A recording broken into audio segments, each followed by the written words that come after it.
So today I'm going to be installing one of these ultra thin LED wafer lights. You see here, it is selectable. The great thing about these is they are super thin, so you can hit a joist just like I did there and they will still fit in there. So they're pretty cool.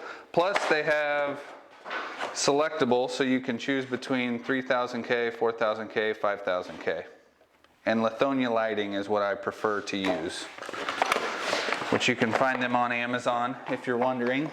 So I'm going to go ahead and drill a hole. For these particular ones, a 6-inch hole saw is what you want to use. This is what I have for a dust guard. I actually stole this off of a Milwaukee hole drilling kit. I didn't like the kit. I like using a hole saw. So I just stole this, put it on there, drilled the hole out so it fits on here. And it catches the dust pretty nice.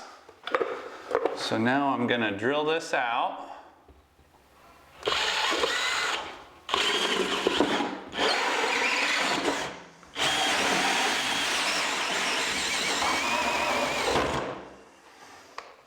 Woo!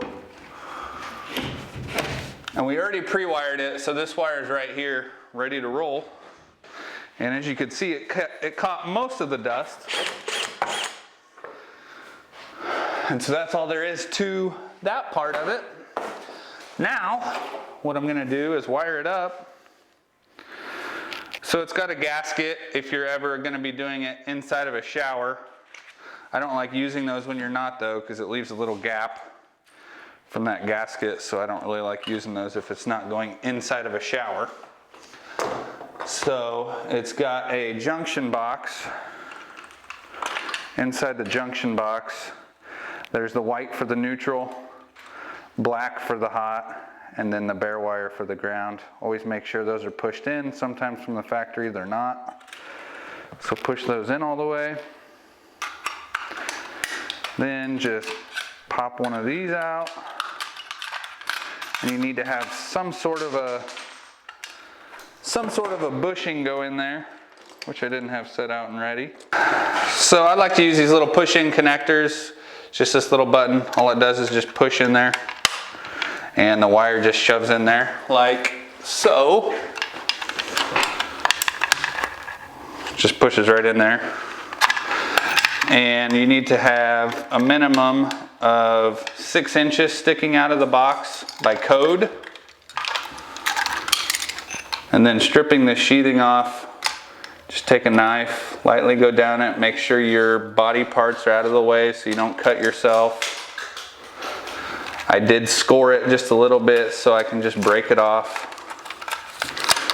And it should look something like that inside there.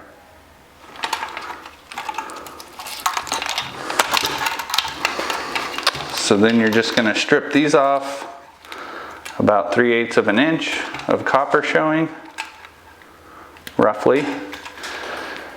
And when you do this, you want to make sure, of course the ground doesn't matter, but on this white and black, you want to make sure when you push them in there that there's no copper showing. If there's copper showing, you need to redo it. So you're going to have to cut these off and just put a wire nut in or something. So you push those in, make that all up. Push the cover on, and then this can just sit on top of the sheetrock. It's got a little connection here. There's only one way this can go in, so it's got a little groove in it. So just plug that together. Get each side in there, and then just snaps right up there. And that's it.